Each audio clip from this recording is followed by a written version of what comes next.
ಇದೇ ತರ ಸುಬೇದಾರ್ ಪಾಳ್ಯದಲ್ಲೂ ಕೂಡ ಚಾಲಕರು ಕ್ಯೂ ನಿಂತಿದ್ದಾರೆ. ಬಂಕ್ ಮುಂದೆ 3-4 ಗಂಟೆಯಿಂದ ಸರತಿ ಸಾಲು ಒಂದೊಂದೇ ಕಡೆ ನೋಡಿ ಸುದ್ದಿಗಳು ಬರ್ತಾ ಇದೆ.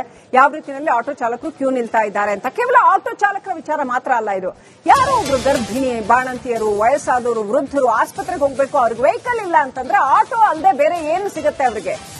ಎಲ್ಲಾ ಕಡೆ ಮೆಟ್ರೋ ಕನೆಕ್ಟಿವಿಟಿ ಇಲ್ಲ, ಅವರು ಅನಿವಾರ್ಯವಾಗಿ ಆಟೋನೇ ಅವಲಂಬಿಸಬೇಕು. ಆಟೋ ಚಾಲಕರು ಇಲ್ಲಿ ಕ್ಯೂ ನಿಂತಿದ್ದಾರೆ. ಈ ರೀತಿ LPG ಸಿಗದೆ ಹೆಚ್ಚಿನ ಪ್ರಮಾಣದ ಆಟೋ ಚಾಲಕರು LPGಗೆ ಶಿಫ್ಟ್ ಆಗಿಬಿಟ್ಟಿದ್ದಾರೆ. ಇವಾಗ ಪೆಟ್ರೋಲ್ ಡೀಸೆಲ್ ಅಲ್ಲಿ ಆಟೋ ಓಡಿಸೋರು ಬಹಳ ಕಮ್ಮಿ. ಸುಬೇದಾರ್ ಪಾಳ್ಯದಲ್ಲೂ ಕೂಡ ಯಾವ ರೀತಿ ಆಟೋ ಚಾಲಕರು ಬಂಕ್ ಮುಂದೆ 3-4 ಗಂಟೆಯಿಂದ ಸರತಿ ಸಾಲಿನಲ್ಲಿ ಕಾಯ್ತಾ ಇದ್ದಾರೆ ಅನ್ನೋದನ್ನ ನೋಡ್ತಾ ಇದ್ದೀರಾ.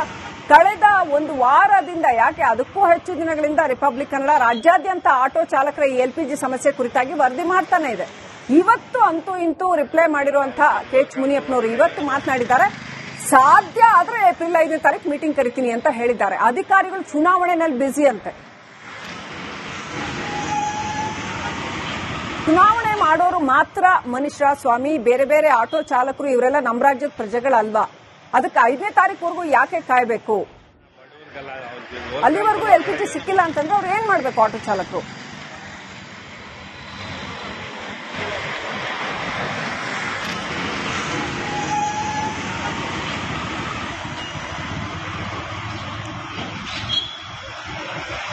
ಸುಬೇದಾರ್ ಪಾಳ್ಯ, ಪಾಪಣ್ಣ ಲೇಔಟ್, ಜೀವನ್ ಭೀಮಾನಗರ ಎಲ್ಲಾ ಕಡೆ ಆಟೋಗಳು ಯಾವ ರೀತಿಯಲ್ಲಿ ಕ್ಯೂ ಹಚ್ಚಿದಾವೆ ಅನ್ನೋದನ್ನ ನೋಡ್ತಾ ಇದ್ದೀವಿ. ಕಿಲೋಮೀಟರ್ ಗಟ್ಟಲೆ ಇದೆ ಕ್ಯೂ. ಇದು ನೀವು 1, 2, 3, 4 ಅಂತ ರಿಕ್ಷಾ ಎಣಿಸ್ತಾ ಹೋದ್ರೆ 300-400 ರಿಕ್ಷಾ ನಿಂತ್ಕೊಂಡಿದ್ದಾವೆ. ಆ 300-400 ಕುಟುಂಬಗಳು ಪ್ರತಿ ಏರಿಯಾದಲ್ಲಿ ಹೇಗ್ ಬದುಕಬೇಕು? ದಿನಗಟ್ಟಲೆ ಈ ರೀತಿ ಕ್ಯೂ ಹಚ್ಚಿದ್ರು ಕೂಡ LPG ಸಿಗಲ್ಲ.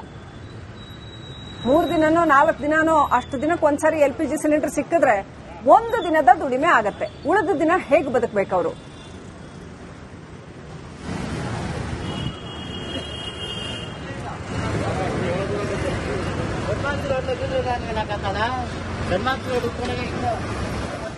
ಇದೇ ತರ ಸುಬೇದಾರ್ ಪಾಳ್ಯದಲ್ಲೂ ಕೂಡ ಚಾಲಕರು ಕ್ಯೂ ನಿಂತಿದ್ದಾರೆ. ಬಂಕ್ ಮುಂದೆ 3-4 ಗಂಟೆಯಿಂದ ಸರತಿ ಸಾಲು ಒಂದೊಂದೇ ಕಡೆ ನೋಡಿ ಸುದ್ದಿಗಳು ಬರ್ತಾ ಇದೆ.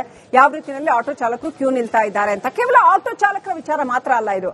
ಯಾರೋ ಒಬ್ರು ಗರ್ಭಿಣಿ, ಬಾಣಂತಿಯರು, ವಯಸ್ಸಾದವರು, ವೃದ್ಧರು ಆಸ್ಪತ್ರೆಗೆ ಹೋಗ್ಬೇಕು, ಅವ್ರಿಗೆ ವೆಹಿಕಲ್ ಇಲ್ಲ ಅಂತಂದ್ರೆ ಆಟೋ ಅಲ್ಲದೆ ಬೇರೆ ಏನು ಸಿಗುತ್ತೆ ಅವರಿಗೆ?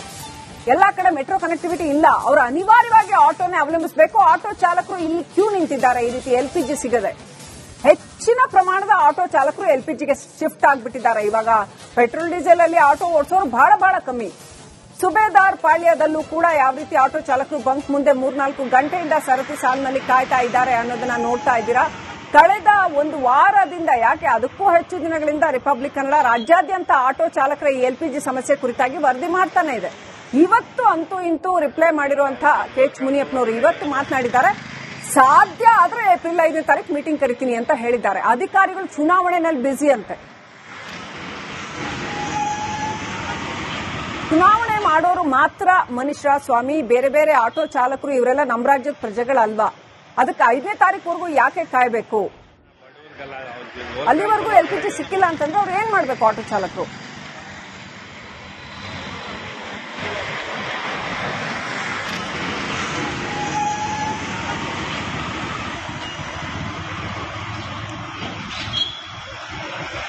ಸುಬೇದಾರ್ ಪಾಳ್ಯ, ಪಾಪಣ್ಣ ಲೇಔಟ್, ಜೀವನ್ ಭೀಮಾನಗರ ಎಲ್ಲಾ ಕಡೆ ಆಟೋಗಳು ಯಾವ ರೀತಿಯಲ್ಲಿ ಕ್ಯೂ ಹಚ್ಚಿದಾವೆ ಅನ್ನೋದನ್ನ ನೋಡ್ತಾ ಇದ್ದೀವಿ.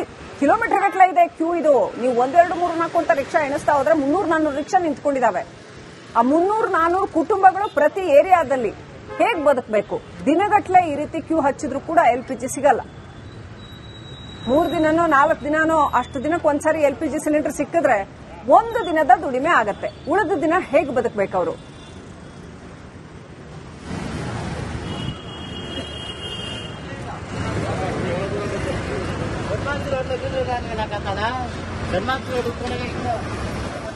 ಇದೇ ತರ ಸುಬೇದಾರ್ ಪಾಳ್ಯದಲ್ಲೂ ಕೂಡ ಚಾಲಕರು ಕ್ಯೂ ನಿಂತಿದ್ದಾರೆ. ಬಂಕ್ ಮುಂದೆ 3-4 ಗಂಟೆಯಿಂದ ಸರತಿ ಸಾಲು ಒಂದೊಂದೇ ಕಡೆ ನೋಡಿ ಸುದ್ದಿಗಳು ಬರ್ತಾ ಇದೆ.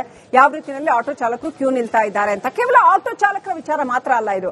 ಯಾರೋ ಒಬ್ರು ಗರ್ಭಿಣಿ, ಬಾಣಂತಿಯರು, ವಯಸ್ಸಾದವರು, ವೃದ್ಧರು ಆಸ್ಪತ್ರೆಗೆ ಹೋಗ್ಬೇಕು, ಅವ್ರಿಗೆ ವೆಹಿಕಲ್ ಇಲ್ಲ ಅಂತಂದ್ರೆ ಆಟೋ ಅಲ್ಲದೆ ಬೇರೆ ಏನು ಸಿಗುತ್ತೆ ಅವರಿಗೆ? ಎಲ್ಲಾ ಕಡೆ ಮೆಟ್ರೋ ಕನೆಕ್ಟಿವಿಟಿ ಇಲ್ಲ, ಅವರು ಅನಿವಾರ್ಯವಾಗಿ ಆಟೋನೇ ಅವಲಂಬಿಸಬೇಕು. ಆಟೋ ಚಾಲಕರು ಇಲ್ಲಿ ಕ್ಯೂ ನಿಂತಿದ್ದಾರೆ. ಈ ರೀತಿ LPG ಸಿಗದೆ ಹೆಚ್ಚಿನ ಪ್ರಮಾಣದ ಆಟೋ ಚಾಲಕರು LPGಗೆ ಶಿಫ್ಟ್ ಆಗಿಬಿಟ್ಟಿದ್ದಾರೆ. ಇವಾಗ ಪೆಟ್ರೋಲ್ ಡೀಸೆಲ್ ಅಲ್ಲಿ ಆಟೋ ಓಡಿಸೋರು ಬಹಳ ಕಮ್ಮಿ. ಸುಬೇದಾರ್ ಪಾಳ್ಯದಲ್ಲೂ ಕೂಡ ಯಾವ ರೀತಿ ಆಟೋ ಚಾಲಕರು ಬಂಕ್ ಮುಂದೆ 3-4 ಗಂಟೆಯಿಂದ ಸರತಿ ಸಾಲಿನಲ್ಲಿ ಕಾಯ್ತಾ ಇದ್ದಾರೆ ಅನ್ನೋದನ್ನ ನೋಡ್ತಾ ಇದ್ದೀರಾ.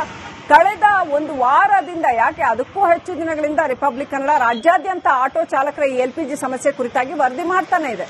ಇವತ್ತು ಅಂತೂ ಇಂತೂ ರಿಪ್ಲೈ ಮಾಡಿರುವಂತಹ ಕೆಎಚ್ ಮುನಿಯಪ್ಪನವರು ಇವತ್ತು ಮಾತನಾಡಿದ್ದಾರೆ.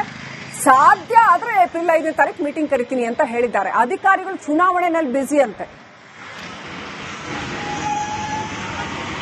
ಚುನಾವಣೆ ಮಾಡೋರು ಮಾತ್ರ ಮನುಷ್ಯ ಸ್ವಾಮಿ, ಬೇರೆ ಬೇರೆ ಆಟೋ ಚಾಲಕರು ಇವರೆಲ್ಲ ನಮ್ಮ ರಾಜ್ಯದ ಪ್ರಜೆಗಳಲ್ವಾ?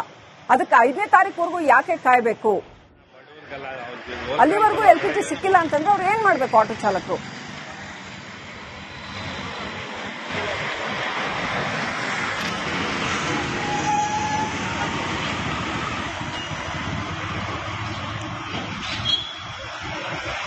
ಸುಬೇದಾರ್ ಪಾಳ್ಯ, ಪಾಪಣ್ಣ ಲೇಔಟ್, ಜೀವನ್ ಭೀಮಾನಗರ ಎಲ್ಲಾ ಕಡೆ ಆಟೋಗಳು ಯಾವ ರೀತಿಯಲ್ಲಿ ಕ್ಯೂ ಹಚ್ಚಿದಾವೆ ಅನ್ನೋದನ್ನ ನೋಡ್ತಾ ಇದ್ದೀವಿ.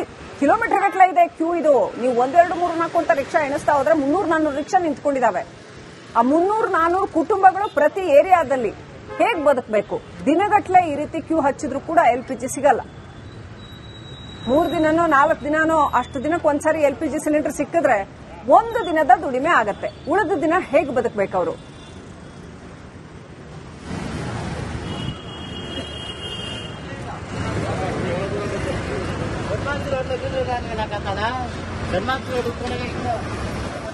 ಇದೇ ತರ ಸುಬೇದಾರ್ ಪಾಳ್ಯದಲ್ಲೂ ಕೂಡ ಚಾಲಕರು ಕ್ಯೂ ನಿಂತಿದ್ದಾರೆ. ಬಂಕ್ ಮುಂದೆ 3-4 ಗಂಟೆಯಿಂದ ಸರತಿ ಸಾಲು. ಒಂದೊಂದೇ ಕಡೆ ನೋಡಿ ಸುದ್ದಿಗಳು ಬರ್ತಾ ಇದೆ ಯಾವ ರೀತಿಯಲ್ಲಿ ಆಟೋ ಚಾಲಕರು ಕ್ಯೂ ನಿಲ್ತಾ ಇದ್ದಾರೆ ಅಂತ. ಕೇವಲ ಆಟೋ ಚಾಲಕರ ವಿಚಾರ ಮಾತ್ರ ಅಲ್ಲ ಇದು.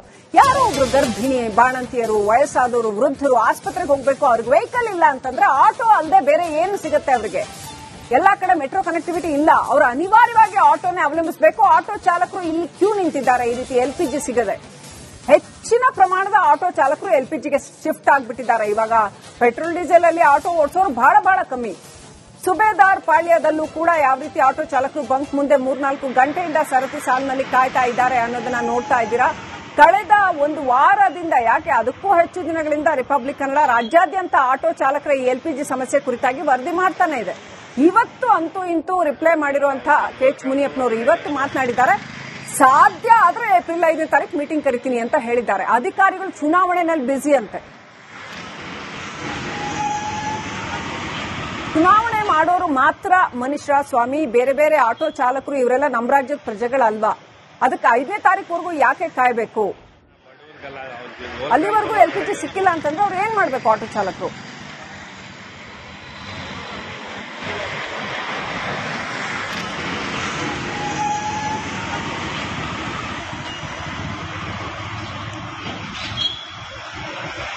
ಸುಬೇದಾರ್ ಪಾಳ್ಯ, ಪಾಪಣ್ಣ ಲೇಔಟ್, ಜೀವನ್ ಭೀಮಾನಗರ ಎಲ್ಲಾ ಕಡೆ ಆಟೋಗಳು ಯಾವ ರೀತಿಯಲ್ಲಿ ಕ್ಯೂ ಹಚ್ಚಿದಾವೆ ಅನ್ನೋದನ್ನ ನೋಡ್ತಾ ಇದ್ದೀವಿ. ಕಿಲೋಮೀಟರ್ ಗಟ್ಟಲೆ ಇದೆ ಕ್ಯೂ. ಇದು ನೀವು 1, 2, 3, 4 ಅಂತ ರಿಕ್ಷಾ ಎಣಿಸ್ತಾ ಹೋದ್ರೆ 300-400 ರಿಕ್ಷಾ ನಿಂತ್ಕೊಂಡಿದ್ದಾವೆ. ಆ 300-400 ಕುಟುಂಬಗಳು ಪ್ರತಿ ಏರಿಯಾದಲ್ಲಿ ಹೇಗ್ ಬದುಕಬೇಕು? ದಿನಗಟ್ಟಲೆ ಈ ರೀತಿ ಕ್ಯೂ ಹಚ್ಚಿದ್ರು ಕೂಡ ಎಲ್ಪಿಜಿ ಸಿಗಲ್ಲ. 3 ದಿನನೋ 4 ದಿನನೋ ಅಷ್ಟು ದಿನಕ್ಕೆ ಒಂದ್ಸರಿ ಎಲ್ಪಿಜಿ ಸಿಲಿಂಡರ್ ಸಿಕ್ಕಿದ್ರೆ 1 ದಿನದ ದುಡಿಮೆ ಆಗತ್ತೆ. ಉಳಿದ ದಿನ ಹೇಗ್ ಬದುಕಬೇಕು ಅವರು?